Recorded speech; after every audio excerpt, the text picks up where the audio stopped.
Muito obrigado, Bento. Então, vou fazer aqui uma apresentação dos nossos convidados, agradecê-los enormemente. Sei que a agenda de ambos é corrida exatamente porque são expoentes nas áreas que representam, né? Dizer que é uma satisfação imensa, que são amigos e acreditam muito em propostas desse tipo, têm sido nacionalmente representantes desse esforço para que realmente essa excelência do pensamento crítico computacional chegue às escolas e que das escolas emerjam aí novos cientistas, né? Novas pessoas que vão certamente contribuir para projetos como esse. Então, saudá-los a ambos. Eu vou pedir licença, Carol, Joaquim Bento e Ig, para ler os currículos, né, dos nossos convidados aqui rapidamente e já passarmos à discussão. A professora doutora Carolina da Costa, como já foi dito aqui pelo Bento, né, é da Mauá Capital, professora de Pensamento Crítico e Inovação, no INSPER. Carolina da Costa é PhD em Educação por Rutgers, em New Jersey, bacharel e mestre em Administração de Empresas, atualmente é sócia da Mauá Capital, onde trabalha com investimento sustentável e financiamento combinado para apoiar o uso inteligente da terra em termos climáticos, cadeias de valor sustentável, construção verde e inclusão social. Tem mais de 20 anos de experiência em projetos e organizações de alto crescimento, sem fins lucrativos e de alto impacto, concebendo e implementando modelos inovadores de negócios e governança, impulsionados por hubs e ecossistemas de aprendizado, inovação e solução de problemas. Ex-vice-presidente do INSPER e reitor de todos os cursos de graduação, liderando também o núcleo de empreendedorismo, em especial a implantação do novo programa de engenharia. Idealizou e implementou o Centro de Educação para a Diversidade e Inclusão do INSPER, focado em educação matemática e tecnológica, e o Hub de Inovação Paulo Cunha, para apoiar empresas na estratégia de inovação. Conselheira do Continental Latam da Rede Solidariedade e do Hospital Oswaldo Cruz, membro do Comitê ESG da Ambima, a BVCAP, Associação Brasileira de Venture Capital e Private Equity, e a FEComércio SP. Palestrante de pensamento crítico, inovação e investimento sustentável para liderança sênior e conselhos. PhD em cognição, e aprendizagem pela Rutgers, como já foi dito, e mestre em negócios e operações pela FGV, University of Texas em Austin. Essa é a nossa Carol, né? O currículo aqui fala por si. Bom dia, Joaquim, Jorge, é um prazer receber esse convite de vocês, é um prazer estar aqui com o Ig, quem sabe mesmo é ele, né? O que eu vou fazer é tentar contribuir com um olhar mais de ecossistema, de como que esses conceitos de pensamento computacional eles podem se desenvolver nas escolas com parcerias. Agradeço a Mara que mandou uma mensagem aqui de boas-vindas, um prazer estar aqui com esse público que eu respeito profundamente, que é o público de educadores, é quem faz a coisa acontecer, no final das contas, né? E o projeto importantíssimo, liderado por Jorge, de considerar, né, por considerar como tão relevante o papel desse educador, trabalhar na capacitação e no desenvolvimento desses profissionais, né? Então, o que eu gostaria de trazer de uma forma mais ampla, sistêmica, como possibilidades para a gente avançar essa agenda nas escolas, né? Então, até fiquei um pouco aqui um pouco constrangida, porque a ideia não é ficar contando o que eu fiz, né? Mas o ponto é como que essas diversas experiências contribuem para que a gente participe aqui desse debate. De um lado, eu venho de uma formação acadêmica na área de cognição, especificamente pensamento crítico, então, quais são os grandes pilares cognitivos que permitem que esse tipo de competência complexa se desenvolva, e, do outro lado, agora, num mercado de trabalho que demanda essas competências, né? Então, estou agora nessa experiência no mercado financeiro, continuo como educadora, no final das contas, tentando educar o mercado de que forma que a gente faz, né, o capital fluir para gerar impacto, né? Então ainda continuo com essa agenda social muito forte, mas obviamente do lado de quem está construindo soluções que vão gerar esse processo de desenvolvimento na sociedade. E obviamente do lado do INSPER, como que você forma profissionais para que sejam absorvidos por esse mercado de trabalho. Então, com esses três, né, essas três lentes, cognitiva, demanda do mercado de trabalho e um olhar sistêmico de formação, o que a gente pode trazer para a mesa? E depois, né, a gente vai ter o prazer de ouvir o professor Ig materializando isso de uma forma mais profunda, pensando, né, o que isso significa em termos de desenvolvimento de competências especificamente no contexto de pensamento computacional. Então, eu gostaria de trazer 3 elementos para começar a nossa conversa. Eu não vou projetar nada, até para a gente fazer no formato de um bate-papo. Eu sei que a audiência talvez tenha perguntas, e aí fica aqui uma dinâmica mais informal, da gente construir junto as ideias, né? Porque aqui, acho que uma das coisas importantes no mundo da educação é que a gente só consegue as coisas num modelo de colaboração e de integração de competências, né? Então, não existe uma verdade, uma bala de prata, é um trabalho árduo, é um trabalho diário, é um trabalho que lida com seres humanos, né? E a gente sabe que a gente está partindo de uma base bastante difícil no Brasil, que é a formação dos nossos jovens, com todas as lacunas que acabam surgindo no meio do caminho por uma série de fatores, né? E o trabalho que os nossos professores têm de tentar suprir essas lacunas, e acho que a boa notícia aqui é que eles vão precisar de ajuda e não dá para fazer sozinho. Então, quanto mais a gente pensar essa questão de parcerias, talvez seja um caminho aí interessante para a gente fazer esse ponteiro mexer, né? Então, eu gostaria de destacar aqui um elemento que eu chamo de elemento cognitivo, né? E eu vejo que é uma deficiência em termos de competências hoje no mercado que demanda esses profissionais lá na frente.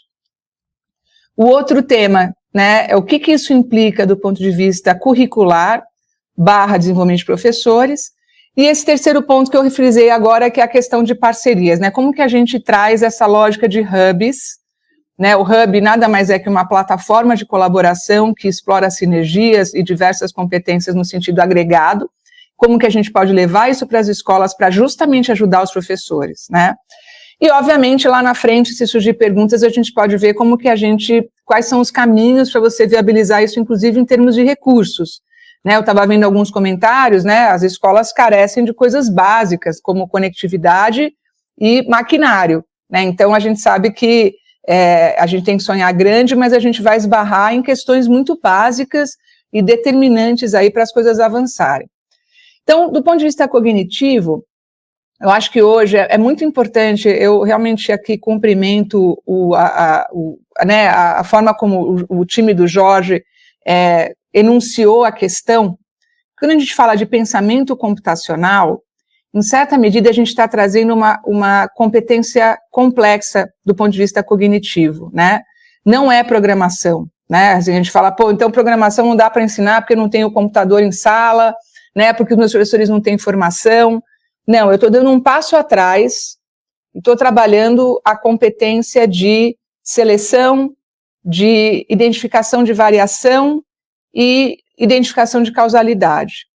E aí tem algumas iniciativas interessantes que mostram como esse tipo de, esses itens, né, que compõem essa agenda cognitiva podem ser desenvolvidos, muitas das vezes até sem o uso de equipamento, né? Estou falando aqui notebook, e esses recursos que a gente sabe que são restrições para várias escolas, né? Então, a área de educação tem alguns exemplos interessantes de como que você traz, aí vou deixar até o Ig falar disso, acho que ele tem muito para contar, de como que você traz essas competências, né, quando você está diante de um conjunto de informações e você precisa criar, né, o famoso algoritmo, como que você traz os elementos de teoria dos conjuntos, que está na matemática, como que você traz, né, elementos básicos da estatística, né, que é basicamente a seleção da amostra, a questão de correlação, que a gente chama variação, né, o que está mudando, quando eu identifico um padrão, o que está mudando nesse, né, as variáveis que estão afetando a mudança desse cenário, né, como que eu trabalho o olhar do aluno para ele entender variabilidade. E no final, como que eu coloco essas informações num comando, né? Olha, então eu quero que você selecione isso, porque isso é o que são as variáveis importantes nesse fenômeno, e ao selecionar, né, essas variáveis, porque elas são importantes, porque eu já treinei, né, o meu cognitivo para identificar o que é importante em termos de variabilidade, eu quero que você dê esse comando. E dá para a gente fazer isso com jogos, né? Jogos, às vezes, até lúdicos, que você começa cedo, né? Para que o aluno comece a desenvolver esse tipo de raciocínio. Tem algumas iniciativas que eu tenho acompanhado, né? A professora Carla Skerri, lá da Federal da Bahia, fazendo um trabalho importante, né? Com a garotada aí de início de Fundamental 1, para que comece a desenvolver um pensamento de ciência de dados, que um pouco é aquela base da estatística, importante para o pensamento computacional. E, obviamente, é muito difícil um professor sozinho de matemática conseguir, porque você também tem um elemento muito forte de linguagens. Eu falo que o professor de matemática tem que ser o melhor amigo do professor de português, porque, no final das contas, né, quando você enuncia um argumento, né, quer dizer, eu sou a favor ou contra de determinada ideia, e você vai tecer as considerações argumentativas, né, para aquela ideia, você está, de alguma maneira, treinando o pensamento matemático, porque você está fazendo uma seleção de variáveis, você está estabelecendo uma relação entre essas variáveis, e você está chegando numa equação que é a sua ideia principal. Então, aí me vai para essa segunda ideia importante, que é como que você integra os currículos para isso acontecer. Isso é uma ideia antiga, a gente sabe que é uma ideia difícil, né? Mas de que maneira que a gente pode criar artefatos e atividades que façam com que essa integração entre os professores seja possível. Eu sempre brinco que não existe integração curricular sem que os professores conversem entre si. E aí eu acho que tem um trabalho importante de construção de governança nas escolas, que é como que a partir de tarefas concretas a gente pode fazer os professores das disciplinas conversarem. Aí eu sei que o Jorge aí tem uma biblioteca de situações, né, Jorge, para contar como que essas integrações. E aí, gente, não precisa criar, né? Eu falo, a gente às vezes fica numa dinâmica de construção de grandes ideias, né? Assim, de projetos, mas, gente, a coisa às vezes nasce de pequenos projetos localizados com atividades complexas, interessantes, que levam justamente a essa integração dos professores. E daí, dessas pequenas atividades, você vai surgindo grandes ideias. Às vezes a gente fica um pouco paralisado com grandes planejamentos curriculares, eu já vivi isso no ensino superior, e o que vai fazer, né, o trem andar, às vezes são pequenos projetos localizados que vão gerando esse efeito em cascata de professores, né, juntando ideias, juntando atividades. Então, a gente conseguiu fazer grandes transformações nos currículos, pelo menos quando eu estava no INSPER, partindo de algumas atividades e disciplinas, que foram ficando tão interessantes e tão complexas, que aí foram gerando a integração e a parceria entre os professores. E aí eu crio o gancho aqui, para não me alongar muito, eu quero que seja um debate, que a gente converse, e acho muito importante também que a audiência traga, né, contrapontos, até porque vocês entendem muito mais da realidade fundamental 1, 2, eu estava no ensino superior, então a gente é meio que uma cadeia de valor aqui que tem que se integrar cada vez mais, né? É a questão de como que a gente trabalha parcerias que vão ajudar, inclusive, na formação de professores. Então, uma coisa que às vezes é paralisante para um professor, ele já tem que cobrir o currículo, tem uma questão de sobrecarga de trabalho, e além de tudo ele vai ter que, sozinho, desenvolver essas competências ou ir atrás de atividades? A resposta é, não tem como. Então, é importante que as escolas, aí eu estou falando aqui das gestões escolares, se organizem para atrair cada vez mais profissionais de mercado, para que eles sejam parceiros dessa construção. E a boa notícia é que as empresas, principalmente as empresas de tecnologia, elas estão cada vez mais com essa agenda no núcleo das suas estratégias organizacionais. Um exemplo antigo, né, relativamente antigo, de alguns anos aqui, eles têm esse trabalho aí pelo menos há uns 10 anos, a IBM, né, em Nova York. Eu falo sempre, eu não estou falando aqui que a gente tem que copiar Estados Unidos, tá? Eu só estou dizendo que às vezes as iniciativas começam primeiro lá, por uma questão de, né, disponibilidade de recursos. A gente sabe que são ambientes institucionais às vezes mais fáceis de trabalhar, embora aqui eu vejo também alguns exemplos, mas começou lá, né, já há um bom tempo, um trabalho onde a IBM faz uma parceria com as escolas públicas e com as universidades. Lá existe um conceito de universidades comunitárias, né? Também são comunidades, são universidades quase públicas. E aí, esses profissionais da IBM, eles vão nas escolas públicas ajudar os alunos a entender, né, como trazer um problema do mundo real, ou trazer uma questão do mundo real. Isso indiretamente ajuda os professores. Os professores de universidade, aí é exatamente o que o Jorge está fazendo, né? Os professores de universidades ajudam esses professores a se desenvolverem, de forma que esse aluno depois consiga acessar o ensino superior, e depois a IBM contrata esse aluno. Então, eles criaram um ecossistema de formação e empregabilidade.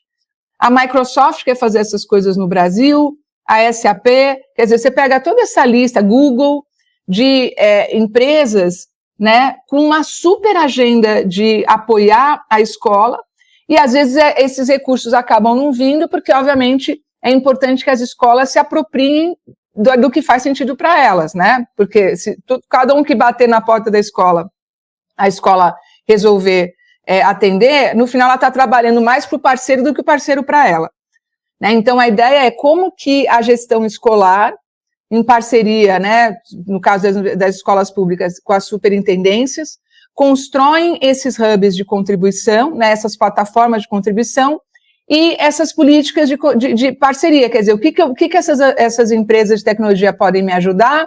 Acho que uma das coisas muito bacanas cada vez mais os executivos, eu não estou nem falando das empresas, os executivos e profissionais de mercado, eles estão dispostos a mentorar, né? Então, acho que a gente tem que ir na pessoa física dentro das organizações, em trazer experiências, em trazer cases, e trabalhar junto com os professores, que, obviamente, é impossível que professores consigam dar conta de todas as competências, mas eles podem organizar, né, atividades, rodas de conversa, onde eles consigam extrair da indústria e desses parceiros o conhecimento necessário para o desenvolvimento dos alunos. E, em contrapartida, essa indústria, essas empresas municiem as escolas dos recursos que as escolas precisam. Então, são as escolas se apropriando das parcerias e não o contrário.